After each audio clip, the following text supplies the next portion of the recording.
Bonjour mesdames, alors on va démarrer notre sujet. Le sujet qu'on m'a demandé de traiter, c'était qu'est-ce qu'un un foyer juif équilibré, hein, c'est ça? Allez-y, je vous en prie. Et on va essayer de réfléchir à ça, à cette notion de foyer. Alors c'est vrai que quand on assiste à un mariage, qu'est-ce qu'on souhaite aux futurs mariés? On leur souhaite livnot bait. Vous voyez, livnot bait en français ça veut dire de construire une maison, un foyer. Oui, Neheman Israël, qui soit fidèle en Israël. Voilà ce qu'on leur souhaite. Alors c'est étonnant que pour dire un foyer, on ait dit une maison. C'est vrai, c'est vrai. Pourquoi cette image? L'image, forcément l'image d'une maison pour dire un foyer, on aurait pu. Bon, il y a des mots en hébreu, une mishpacha, une famille, je sais pas, il y a des mots en hébreu qui désignent le foyer. Ici, on a voulu mettre en image.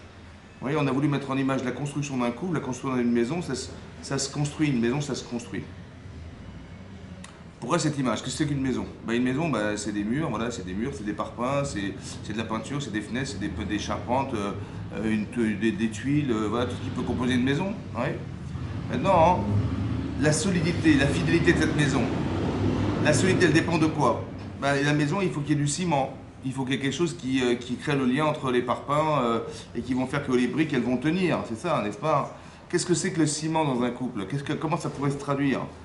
Parce qu'il y a des couples qui vont vivre pendant des années ensemble, n'est-ce pas? Et puis à un moment donné, pour n'importe quoi, une vexation, tout s'écroule. Ça veut dire, on met la main sur le mur et on appuie dessus et tout s'écroule. On ne sait pas pourquoi, qu'est-ce qui s'est passé, on a vécu ensemble, on a des enfants ensemble, on a des expériences vécues ensemble et tout à coup, on a l'impression que le couple, il ne tient pas. Il y a quelque chose qui n'est pas solide, qui n'est pas fidèle, qui n'a pas qui n'a pas d'avenir. C'est bizarre. Qu'est-ce qui fait que ça n'a pas d'avenir? Comme si il manquait quelque chose de fondamental, on peut tout remettre en cause, des années de vie en couple, sous prétexte de vexation, de frustration. Comment ça peut s'expliquer? Alors il faut, oui, alors peut-être que l'idée déjà c'est de comprendre qu'est-ce qui est consolide, qu'est-ce qui nous consolide. Alors, ce qui nous consolide, je pense que déjà, hein, c'est de faire exister la personne. C'est-à-dire, on est un couple, on est un homme et femme, d'accord? Il faut d'abord déterminer qui est fondamental pour moi, c'est la différence. Ça veut dire que vous avez un mari en face de vous, c'est un homme, d'accord? Vous êtes une femme. Alors vous savez pertinemment la différence qu'il y a entre un homme et une femme, mais est-ce qu'on vit la différence? C'est-à-dire qu'est-ce qu'on est capable de définir ce qui nous différencie? Ouais, sur le plan du caractère, sur le plan du besoin, sur le plan des émotions, sur le plan de la réflexion, il y a plein de plans en fait qui divergent. Bon, je suis une femme, j'ai en face de moi un homme, mais est-ce que je vais continuer à réfléchir comme une femme alors que je m'adresse à un homme? Est-ce que je vais réfléchir et continuer à penser comme un homme alors que j'ai une femme en face de moi?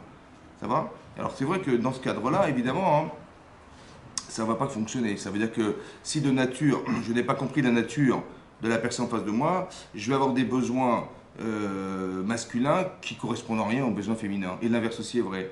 Et on va risquer de ne pas se comprendre parce que soit on va réfléchir en pensant qu'il a complètement compris mon mari, ce que je ressens, et donc s'il n'est pas en adéquation, c'est que forcément il ne m'aime pas, ça va. Et l'inverse aussi, alors que ça n'a rien à voir, parce qu'on n'a pas les mêmes besoins, on n'a pas les mêmes réflexions, on n'a pas les mêmes attractions, il n'y a rien en fait, il n'y a pratiquement rien qui nous lie quand vous y réfléchissez. Et c'est ça le vrai conflit au départ. Donc c'est un problème de compréhension de nature de l'autre. La deuxième chose, c'est de respecter la nature de l'autre, de respecter la personne que vous avez en face de vous. Ensuite, c'est d'aimer la personne, de craindre de ne pas non plus, comment on va dire, de mal agir. Donc il y a des sentiments qui vont être des sentiments forts, qui doivent être articulés par des idées, et ils vont créer la consolidation de votre couple. La consolidation, ça veut dire que s'il y a respect, si on sait qu'on est aimé, si on sait qu'on est apprécié, s'il y a une communication qui est fluide et qui est cohérente, oui, alors c'est fort. Vous voyez, c'est très important ça. Et ça fait partie ça fait partie de ce qu'on appelle l'ivnot bait. C'est ça construire une maison. Parce que s'il n'y a pas il y a pas des, il y a pas le béton n'est pas armé, à moins de tempête, tout s'écroule, vous avez compris? Il faut que quelque chose qui soit fort et puissant dans la relation de couple. Et c'est ça qu'on attend de la personne. Alors, après, il y a des sentiments féminins et des sentiments masculins, qui ne sont pas les mêmes.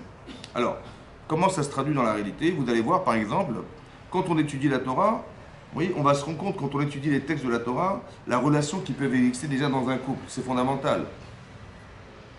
Vous allez voir, par exemple, dans la paracha qu'on a lue, ouais, Avram Avinu, il va se retrouver avec son épouse en Israël. Bon, il arrive en Eretz Kenan, en pays de Canaan. Mais là, il se rend compte que c'est carrément la famine.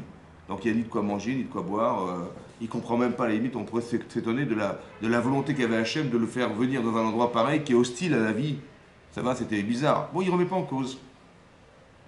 Mais donc il va se diriger vers un endroit où il va pouvoir exister, c'est l'Égypte. Voilà, le pays le plus proche, c'est l'Égypte. Et il décide de partir en Égypte.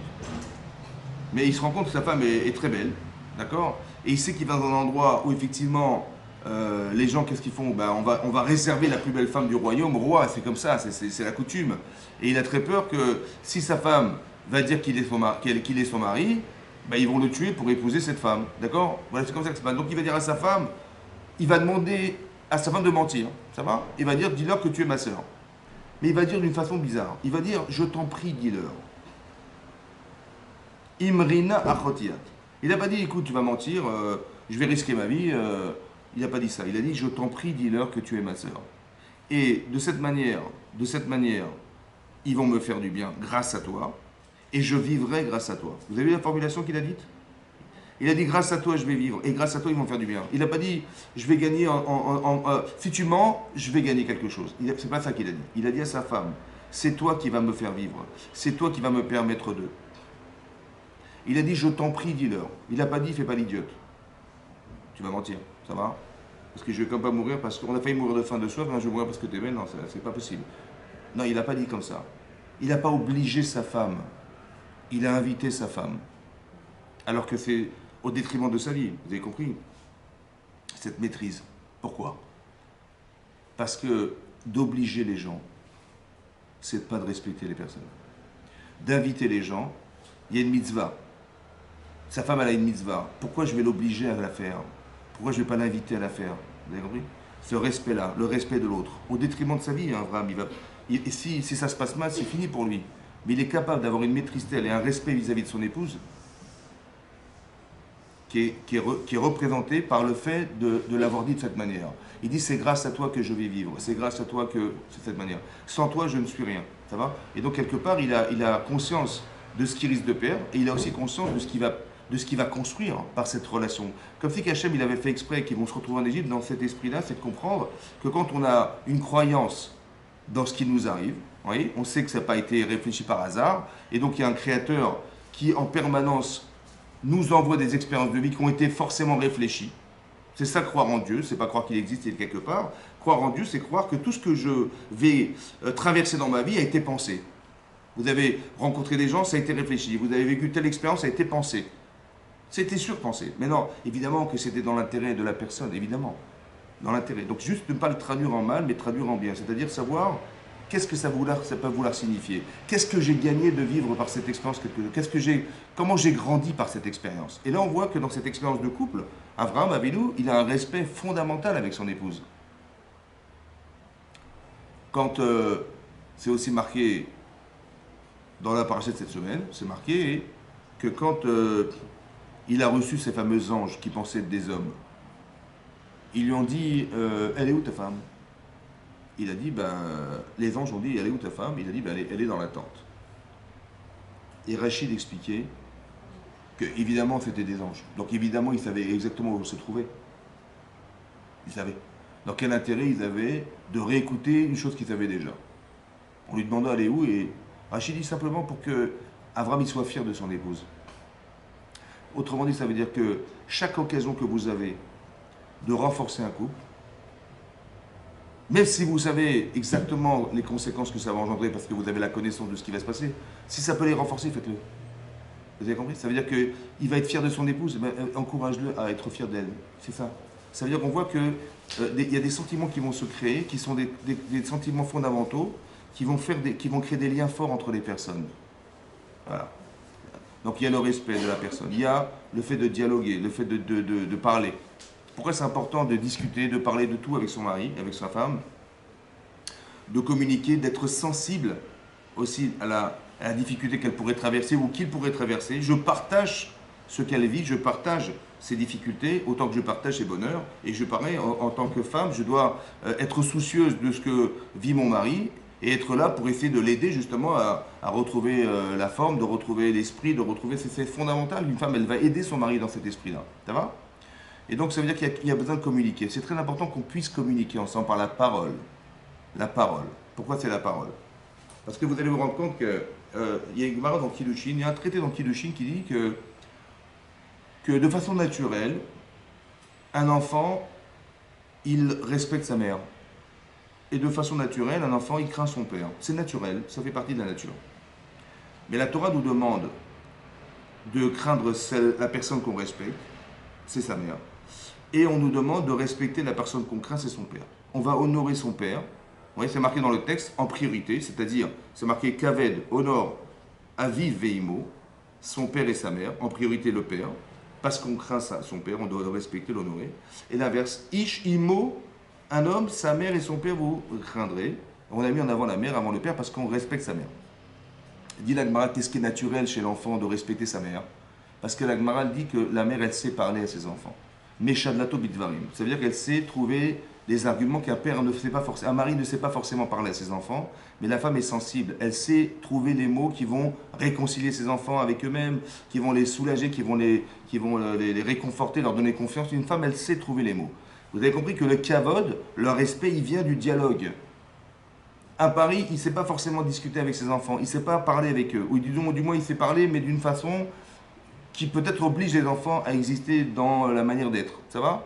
Une femme, elle sait trouver les mots, la sensibilité, elle sait les comprendre, elle sait les apprécier, elle sait les réconcilier avec eux-mêmes. Ce dialogue, il est fondamental. Vous avez vu que le kavod, le respect, il passe par la parole. C'est-à-dire que si mon mari ne me parle pas, le silence est une horreur. Parce que je ne sais pas ce qu'il pense. Mais c'est bizarre parce qu'il m'ignore.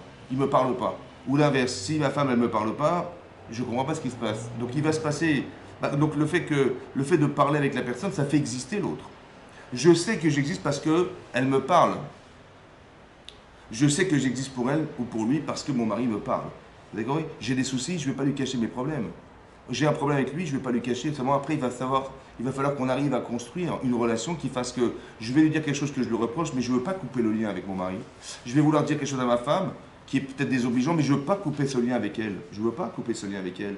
Alors comment je vais lui dire? Je vais réfléchir comment je vais garder le lien tout en lui disant, vous savez quoi? Je vais lui dire des vérités qui pour moi sont des vérités, mais c'est pas sûr qu'elle va l'accepter. C'est pas sûr qu'elle va vouloir changer. Mon mari, c'est pareil, j'ai un problème avec lui, on est très heureux, mais il y a ce souci X, Y, Z.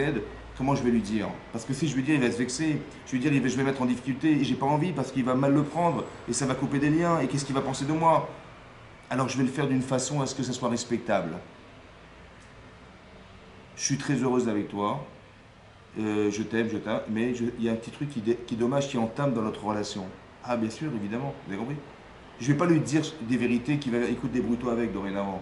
Non, je vais lui montrer combien je l'aime, je vais lui montrer combien j'aime ma femme, mais dommage, il y a ce petit truc-là qui dérange. Tu sais pas, ça serait beaucoup plus heureux pour nous de s'en débarrasser. Vous avez compris? Plutôt que de faire des constats en se disant, après le mariage, finalement, on a que des problèmes, parce que mon mari il est comme ça, comme ça, comme ça, ma femme c'est pareil. En fait, on fait des constats, ouais, et on se dit, mais est-ce qu'on va pouvoir vivre? Est-ce que c'est viable? Et on fait des constats finalement, et ce couple en fait il est fragile. Pourquoi? Parce qu'on pensait que le mariage c'était love story et que rien n'allait nous arriver. Ouais. En fait c'est exactement l'inverse. La Torah nous dit que le couple c'est un moyen de perfection de soi. La famille c'est un moyen de perfection. Ça veut dire que vous allez avoir des enfants, vous allez avoir un mari et vous allez avoir des enfants. Votre mari il vous regarde en permanence, vos enfants ils scrutent tous vos faits et gestes. Alors, évidemment qu'avant le mariage, vous faites ce que vous voulez de votre vie. Hein. Mais est-ce que vous avez décidé dorénavant que vous êtes marié, que vous êtes responsable de vos enfants? Ben oui. Donc qu'est-ce que vous allez leur dire? Ben vous n'allez pas leur dire ce que vous faisiez avant. Au contraire, vous allez dire, écoute, sois sage, sois respectueux, sois... Mais qu'est-ce qui va se passer? En fait, je me rends compte que le couple, en fait, la vie de couple, autant parce que j'ai un mari, j'ai une femme, autant que j'ai des enfants, c'est un filtre extraordinaire de se débarrasser de nos défauts. C'est vrai ou pas? On va devenir des tzadikim. Vous savez pourquoi? Parce qu'on a des enfants. Parce que si je ne suis pas vrai, ben ils vont s'en rendre compte. Si je fais du cinéma, ça ne marchera pas. Si je leur mens, surtout pas. Et si je leur dis n'importe quoi, je n'ai surtout pas envie. Vous avez compris? Donc je suis obligé de faire tout un filtre, une sorte de filtre. La famille c'est un filtre, ma femme c'est un filtre, mon mari c'est un filtre, mes enfants c'est un filtre. Je vais me débarrasser de tout ce qui me dérange, de tout ce qui me dérange en fait. Qui m'aurait pas forcément dérangé, mais maintenant je peux pas. On ne peut pas vivre comme ça, vous comprenez? Et on se rend compte que la vie de couple c'est ça. C'est vrai avec les enfants, mais pourquoi ça ne serait pas vrai avec mon mari? Pourquoi c'est pas vrai avec ma femme? On va faire, vous savez ce qu'on va faire? Par amour pour l'autre, on va se débarrasser de ce qui nous sépare. C'est ça en vérité. au départ qu'il fallait comprendre. On ne s'est pas marié pour rien.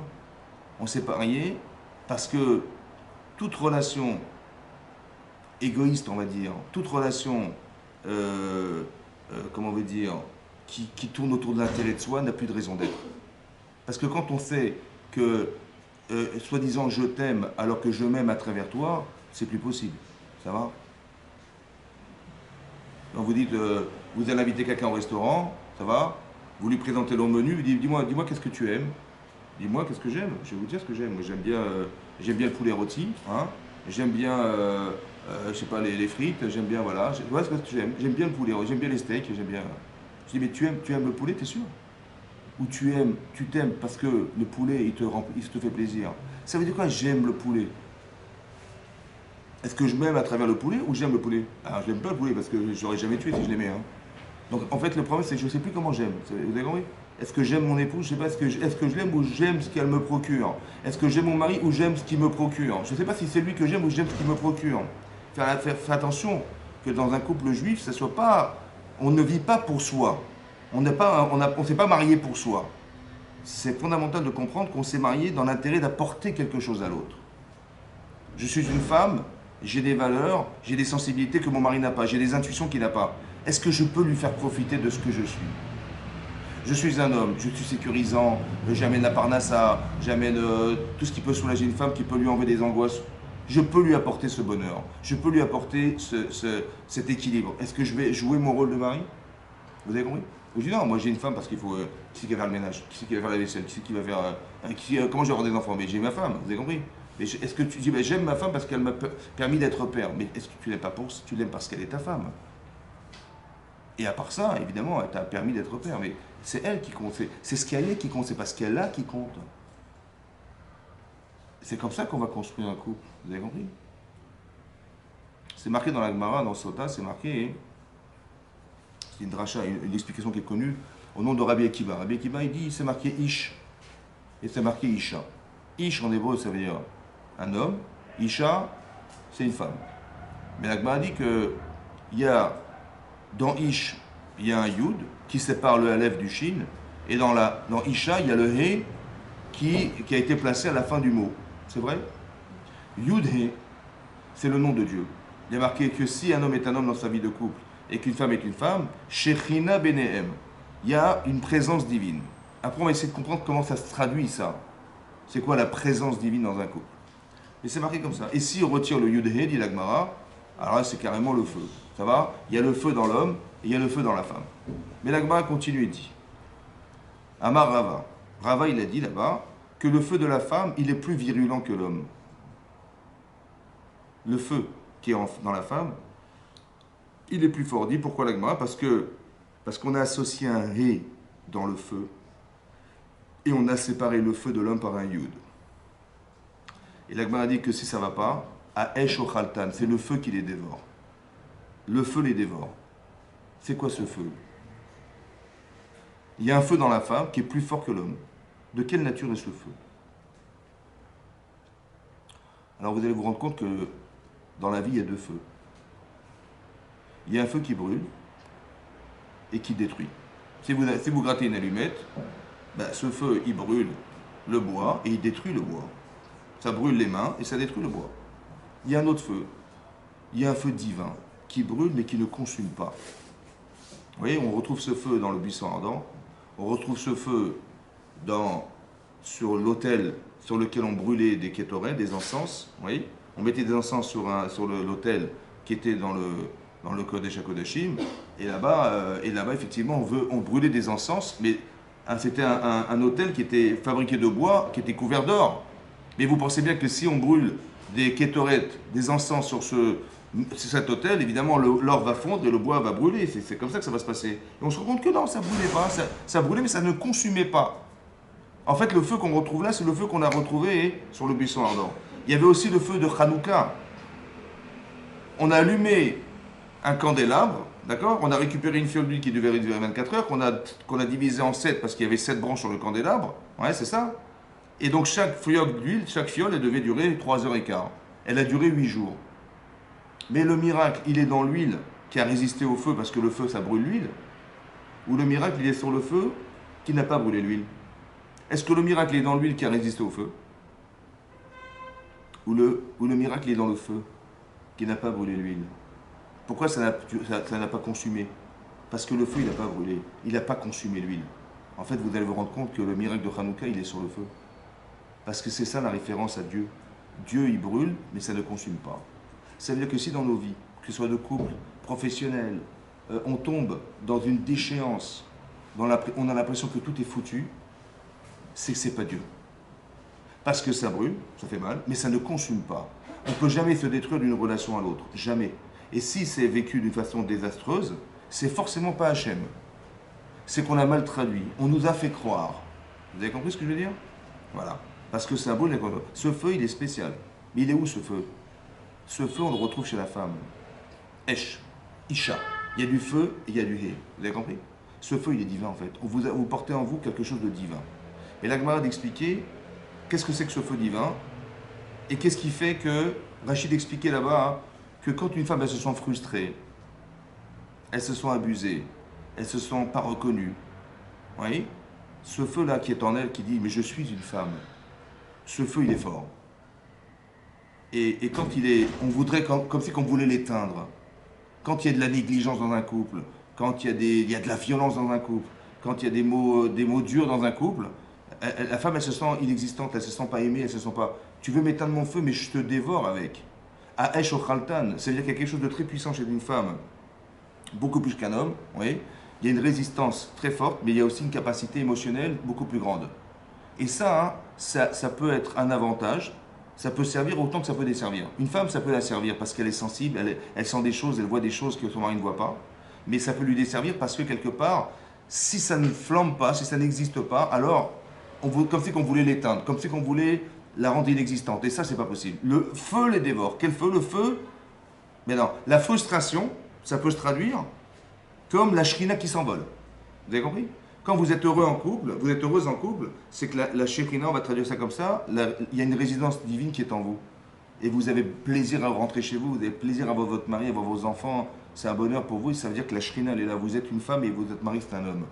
Mais sinon, le feu les dévore, ça veut dire, tu ne me reconnais pas, tu vas voir ce que je vais te faire. Ça va? Ce sentiment-là, c'est que la shrina, elle est partie. Il n'y a plus de lien avec le bon Dieu, c'est ça. D'accord? Ça veut dire que la partie émotionnelle qui devrait nourrir notre relation, qui devrait consolider notre couple, elle n'est pas présente. C'est ça que ça veut dire. Le feu les dévore, ça veut dire que il se passe quelque chose, tu ne me reconnais pas, tu vas voir ce que je vais, tu veux te montrer que j'existe, mais dans le mauvais sens. Ce feu les dévore. Mais c'est pas le feu chasvé shalom, du feu la dispute. C'est peut-être le corollaire, c'est peut-être on va dire ce qui va engendrer la colère, ce qui va engendrer la dispute. Mais en vérité, au fond, la base de ça, c'est le manque de reconnaissance, le manque de respect, le manque de manque d'existence. La cohabitation, la coexistence, le fait qu'on existe ensemble, c'est ça qu'il a manqué. Ah, tu me reconnais pas, tu vois ce que je vais te faire. Ce feu les dévore. Vous avez compris? Un petit peu comme on retrouve dans la parachète Lech Lecha. C'est marqué dans la parachète cette semaine que Sarah, elle a fait un truc qu'on ne comprend pas. Voilà, Sarah n'a pas d'enfant. D'accord? Et ça fait 10 ans qu'elle vit en Israël. Et elle se dit peut-être par le mérite de vivre en Israël, j'aurai des enfants. Et manifestement, j'en ai pas. Par contre, je sais qu'Avram, on lui a promis qu'il aurait des enfants. Mais j'en ai pas d'enfants. Alors elle se dit peut-être que ça passera pas par moi.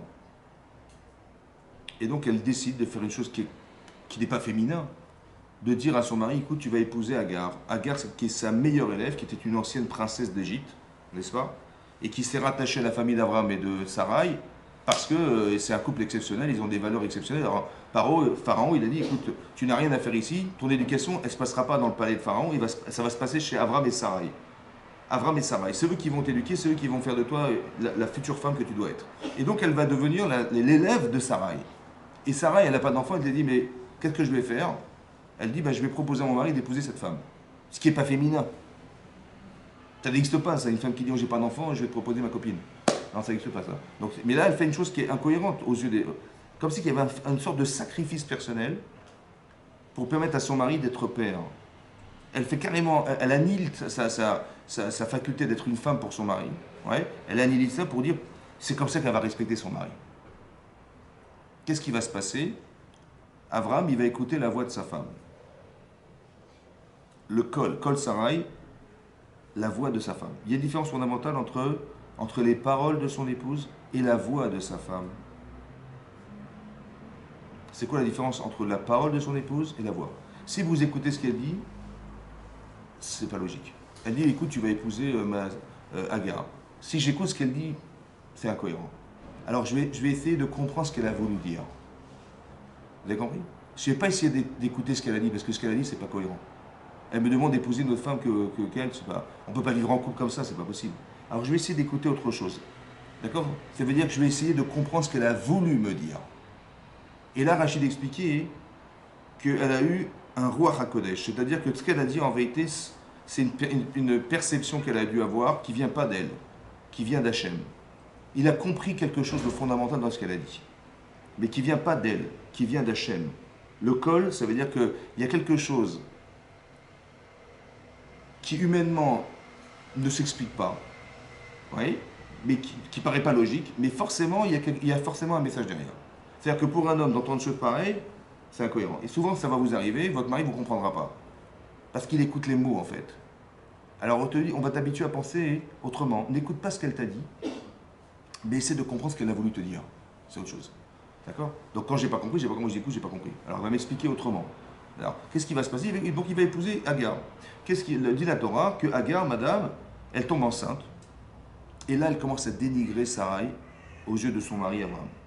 En lui disant, soi-disant, la tzadékette, c'est elle. Soi-disant, celle qui va perpétuer le peuple juif, c'est elle. Bon, ben si c'était elle, elle aurait eu des enfants depuis longtemps. Moi, j'ai eu une première relation avec Abraham, et j'ai eu un enfant, donc c'est qui la tzadékette? C'est moi. Alors le problème, il est double, en fait. Le problème, c'est qu'elle s'est vantée. Deuxièmement, elle a essayé d'écarter Sarai. En fait, on aurait dû créer une triangulaire. C'était Sarai, Agar et Abraham. Elle a dit, non, non, finalement, c'est nous deux, tu la mets de côté. Et ça a déplu à Sarai. Et elle va voir bizarrement son mari. Dans la Torah, elle ne va pas s'adresser à Agar. On dit comment tu as osé dire une chose pareille. Elle ne va pas s'adresser à elle. Elle va s'adresser à son mari. Et elle va dire une chose comme ça. Elle va dire ce qui m'arrive est une injustice. Et elle va être violente avec son mari. Dans la Torah, ça apparaît comme quelque chose de violent. Elle va dire Hamasi alecha. Ça veut dire que ça se traduit par soit l'injustice que je vis, autant que le vol. Le Hamas, c'est le vol. Alors je t'envoie la punition sur toi, je te renvoie le châtiment sur toi. Et Hachem, il jugera entre toi et moi. Elle est virulente contre lui. Parce que Agar, elle a osé dire d'elle qu'elle a été écartée du couple d'Abraham, alors que c'est elle qui l'a fait rentrer dans le couple d'Abraham. Et ça, elle ne supporte pas ça. Mais elle va se adresser à son mari. Et elle va lui dire la chose suivante. Elle dit, mais je n'ai pas compris.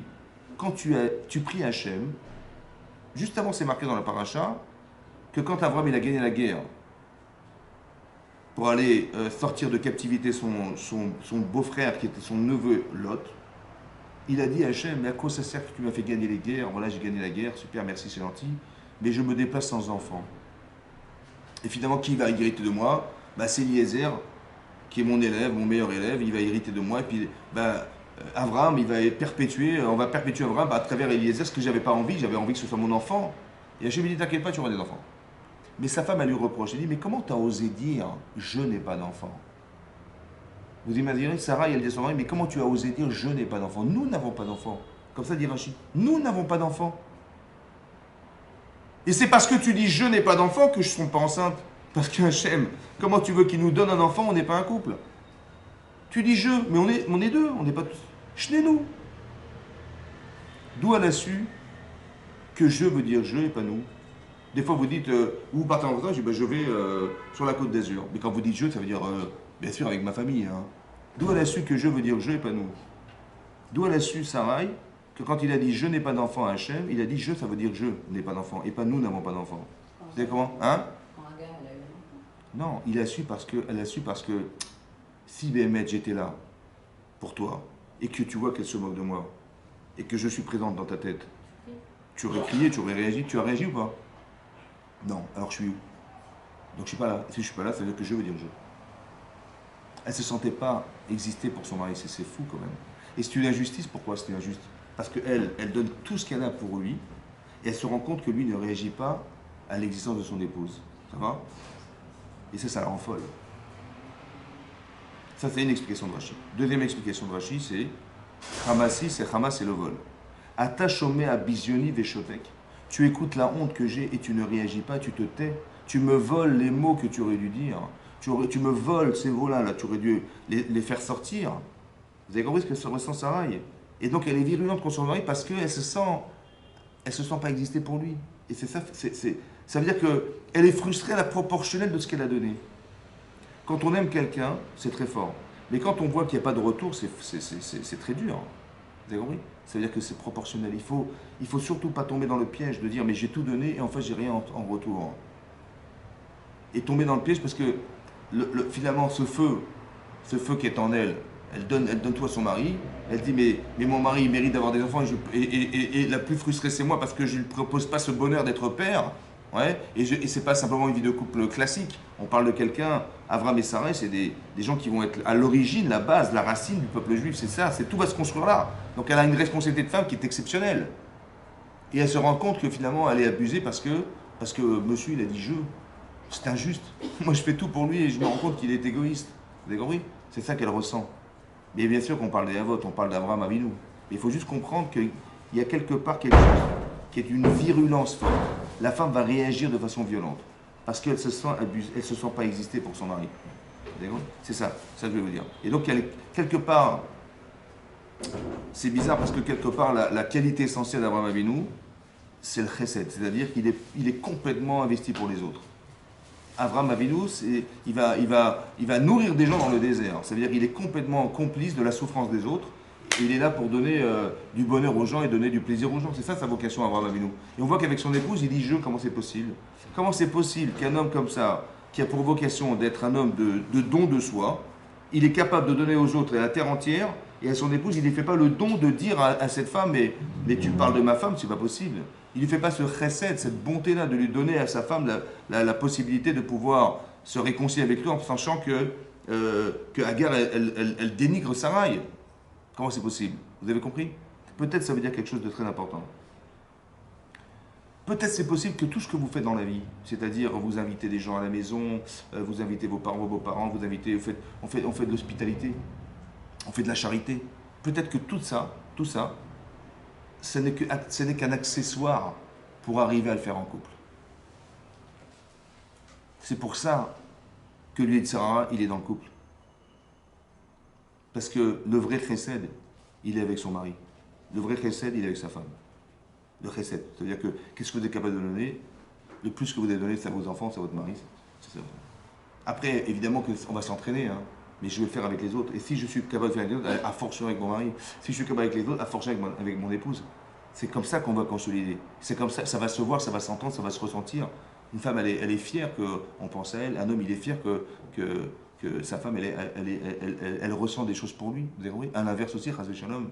Donc c'est ça qui va consolider, c'est ça qui va mettre du ciment dans notre relation, la considération. Et la non-considération, c'est catastrophique. Vous avez compris? Elle ose se vanter devant elle et devant son mari et lui ne réagit pas, ça la rend folle. C'est ça. Pourquoi? Parce que mais si tu m'aimes, tu réagis, tu t'investis pour moi. Et tu entends, tu te tais, c'est pas possible. Vous avez compris? C'est ça. C'est-à-dire que cette relation, elle doit exister. D'accord? Surtout dans des situations qui sont difficiles comme la sienne. Il y a un autre couple dans la Torah qui s'appelle Rivka et Yitzhak. Et Rivka et Yitzhak. C'est marqué pareil. On sait que toutes les matriarches étaient stériles, bizarrement stériles. D'accord? Sarah était stérile, Rivka était stérile. On verra que Rachel était stérile. C'est bizarre. Pourquoi cette stérilité? Oui? La difficulté. Maintenant, qu'est-ce qui va se passer? Effectivement, Rivka, qui est la femme de Yitzhak Avinu, elle est stérile. Et là-bas, c'est marqué, dans le texte de la Torah, c'est marqué que Vayetar Yitzhak l'Hashem. Il a prié fortement, de tout son cœur, à Yitzhak, vers Hachem, en direction d'Hachem, l'Enochachishto, en présence de sa femme, qui a Karaï parce qu'elle était stérile. Et Rachid expliquait, il a prié en présence de sa femme, ça veut dire qu'elle était dans un coin de la chambre, elle priait, et lui dans un coin de la chambre, il priait chacun dans le but d'avoir. Chacun priait pour l'autre, ouais, pour qu'ils aient des enfants. Voilà ce qui est marqué dans Rachid. D'accord? Donc la présence de son épouse, c'est la présence géographique. C'est ça le sens littéral du texte. Mais vous savez que dans la Torah, il y a plusieurs niveaux de compréhension. Ça va? C'est quoi la présence de sa femme? C'est quoi la présence de sa femme au milieu de la prière? Il y a marqué dans le texte, il a prié fortement Hachem, en présence de son épouse, et pourquoi? Parce qu'elle était stérile. Moi, j'aurais écrit autrement, j'aurais marqué, il a prié fortement Hachem parce qu'elle était stérile, évidemment, en présence de sa femme. Mais c'est secondaire la présence de sa femme. Oh, d'accord, l'information, elle était là. Ok, super. Mais c'est secondaire. Pourquoi on a mis cette présence au milieu de la phrase? Au milieu de la prière? C'est quoi cette présence féminine chez Yitzhak?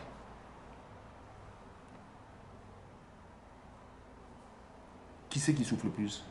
C'est elle qui est stérile ou c'est lui qui n'a pas d'enfant? Hein? C'est elle. Pourquoi c'est elle? Ben, c'est elle parce que sa vocation de femme, c'est d'avoir des enfants. Parce que son mari n'aura jamais d'enfant sans elle. Et parce qu'elle a peur qu'elle aime son mari, et il aime sa femme, mais s'ils n'ont pas d'enfant, ils vont risquer de se séparer. Donc la peur qu'elle a de se séparer, la frustration qu'elle a de ne pas avoir d'enfant, de ne pas avoir cette vocation d'engendrer, autant que de ne pas procurer le bonheur à son mari d'être père, c'est elle qui le porte. Lui, ben, il n'a pas d'enfant avec elle, il peut en avoir avec d'autres. Ça va? Elle souffre plus que lui. Il y a des maris qui vont dire à leur femme, elles vont dire, écoute, on n'a pas d'enfant. Il dit, mais qu'est-ce que tu veux que j'y fasse? Je suis pas médecin, je suis pas gynéco, va t'occuper de toi. Tu as des problèmes féminins, va t'occuper de toi. Ça va? C'est ça qu'il a fait Yitzhak? Non. Il a prié. Ça veut dire quoi il a prié? Ça veut dire qu'il a interrogé son épouse. Il dit, qu'est-ce qui se passe? Elle va dire, écoute, j'ose pas te dire.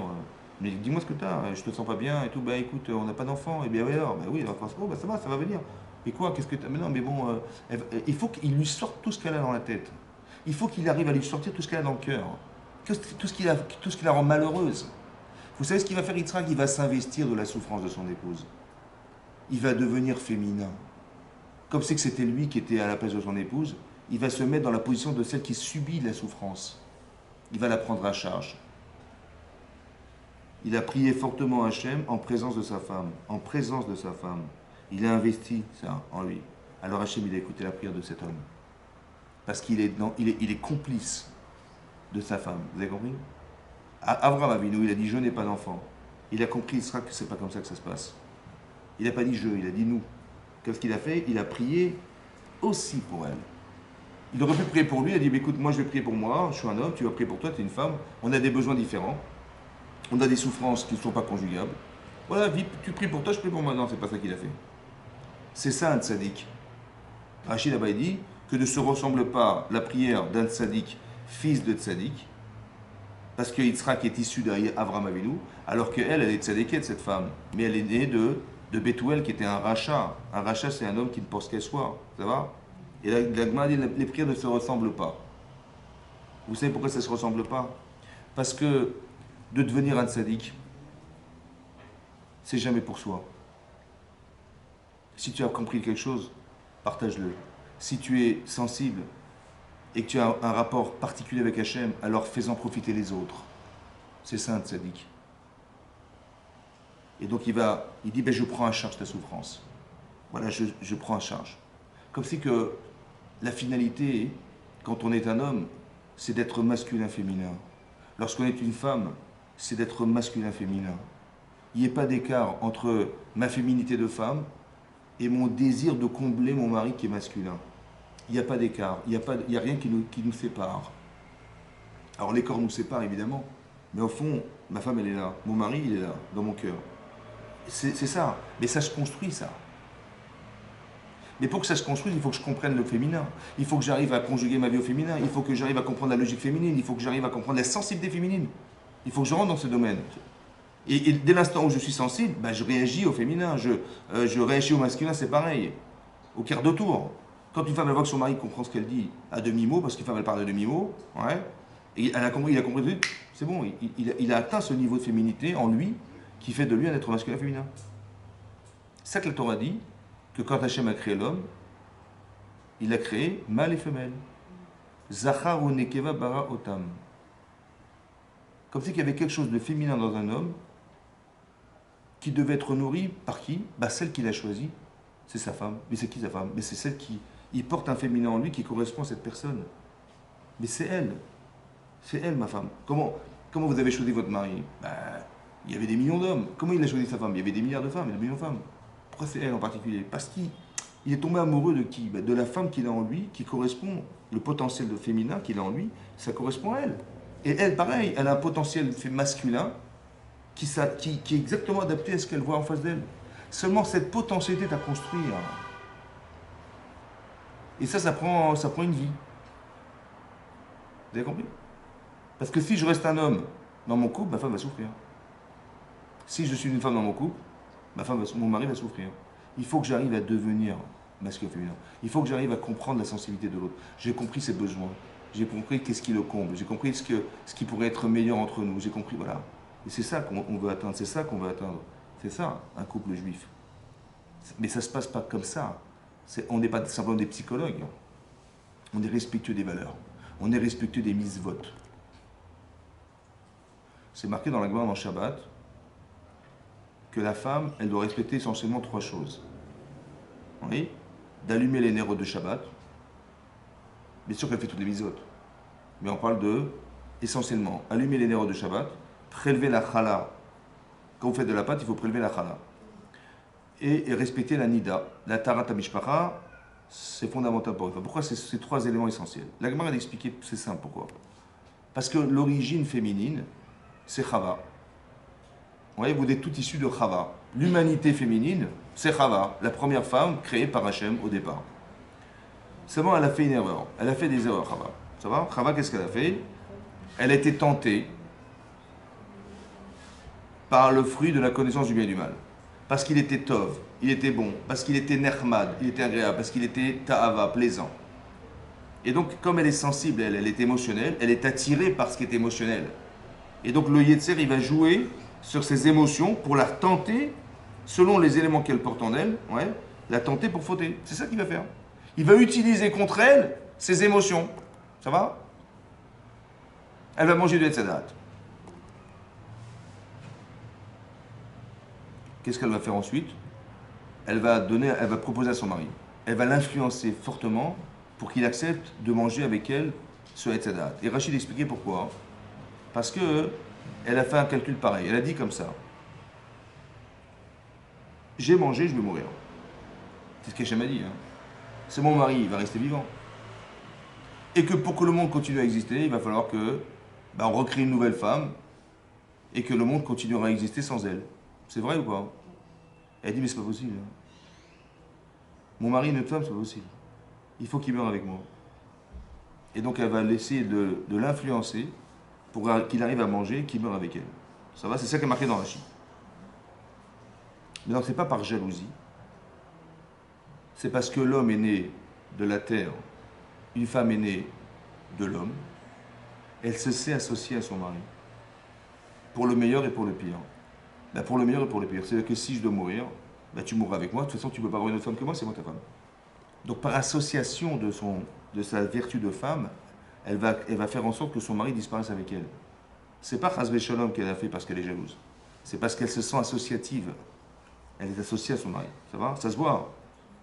J'ai dit dans le cours la fois dernière, j'ai dit si on demande à votre mari, après sortir du travail où tu vas, il va vous dire, je rentre chez moi. Bon, vous dites à sa femme, après être sorti du travail, tu vas où? Je rentre chez moi. Quand vous demandez à son mari, mais pourquoi tu rentres chez toi? Il dit, parce que je suis fatigué. Je suis fatigué, je vais me reposer, je rentre chez moi. Vous demandez à sa femme, pourquoi tu rentres chez toi? Il dit, j'ai un mari, j'ai des enfants, elle a un autre métier, madame. Mais comment ça se fait qu'elle a pensé à ses enfants, à son mari, et lui, il a pensé à se reposer? Quand il rentre à la maison, il est sur le canapé, et vous êtes en train de faire la cuisine, les devoirs, les machins. Et à la fin, il dit, mais je sais pas comment, mais tu vois pas que je suis occupé, tu peux pas m'aider? Il va vous dire, mais tu m'as rien demandé. Si tu m'avais dit, avec plaisir, mais tu m'as rien dit. Lui, il est assis sur le canapé, il la regarde comme ça. Et comment c'est qu'il est comme ça sur le canapé et elle est en train de se bouger? Parce qu'elle se sait associer, vous comprenez? Elle est associative. Donc, elle va s'associer à ses enfants, à sa famille. Lui, il est pas capable, il est de la terre. Il y a un travail d'association qu'il devrait avoir, et donc c'est sa femme qui va lui permettre ça. Et ce que je vais vous dire, c'est que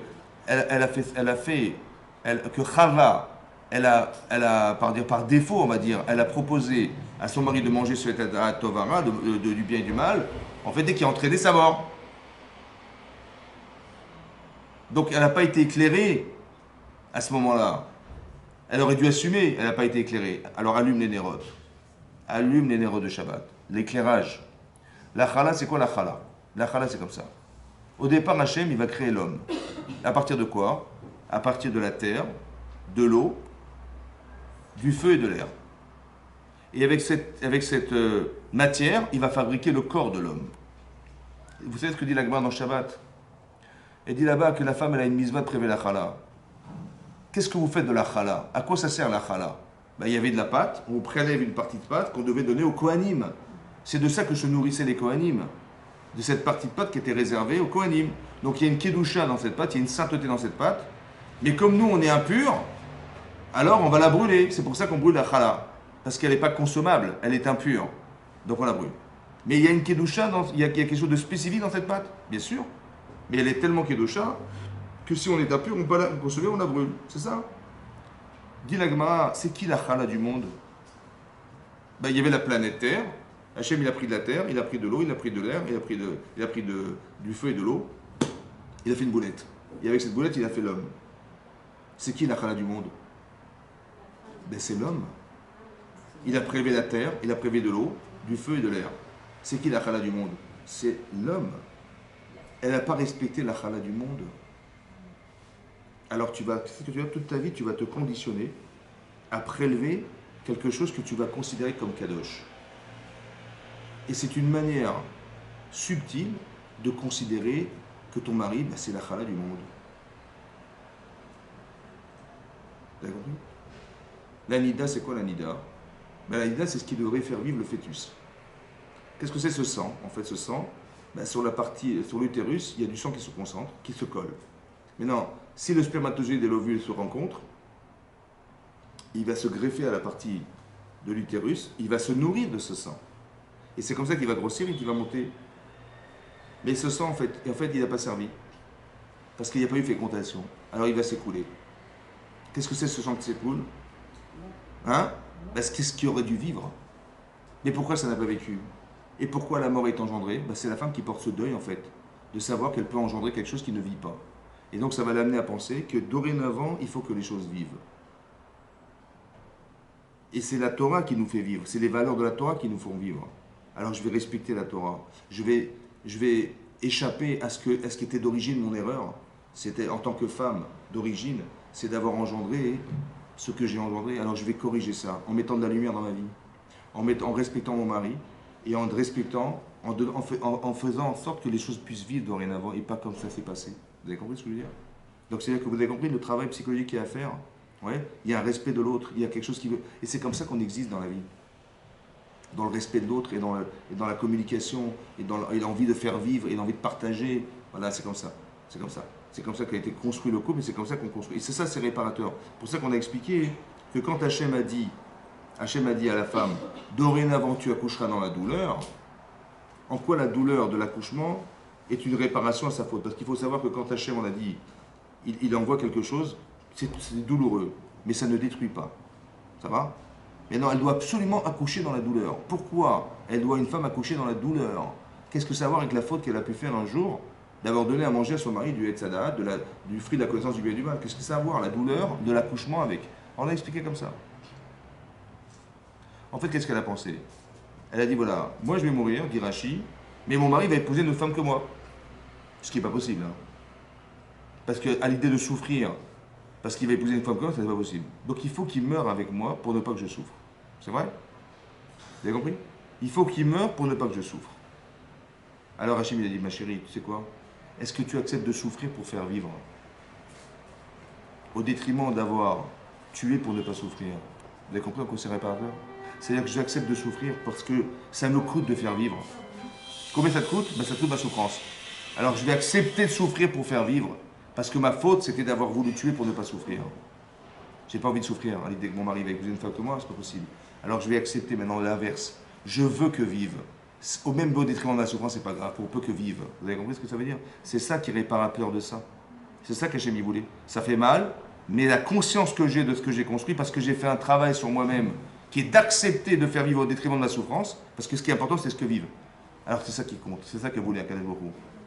Il voulait qu'on soit capable de ressentir, et que même si ça me coûte, c'est pas grave pour peu que ça fasse vivre autour de soi. Elle aurait dû assumer ce qu'elle a fait. Elle n'a pas assumé. Alors c'est ça qu'on lui demande d'assumer, c'est ça qu'on demande. Tu es un mari pour ta femme, assume ton rôle de mari. Tu es une femme pour ton mari, assume ton rôle de femme dans ton couple. Mais il faut savoir définir ce que je suis d'abord avant de l'assumer. Qu'est-ce que tu représentes? Qu'est-ce que tu es? Quel avantage tu as d'être marié avec un homme pareil? Quel avantage tu as d'être femme ou d'être homme? Quel avantage tu as d'avoir une femme en face de toi? Bah, l'avantage, c'est que cette sensibilité, tu l'as pas. Alors tu as une femme qui va t'aider. En quoi? Parce qu'elle ressent des choses que tu n'as pas. Cette vocation, tu n'as pas. Mais heureusement que ta femme est là. Ton mari, c'est pareil. Il a des vocations que tu n'as pas. Alors, la conjugaison des deux êtres, c'est ça un couple. De comprendre fondamentalement qu'on a oui à gagner d'être ensemble, qu'on a oui à gagner de construire une vie qui soit commune.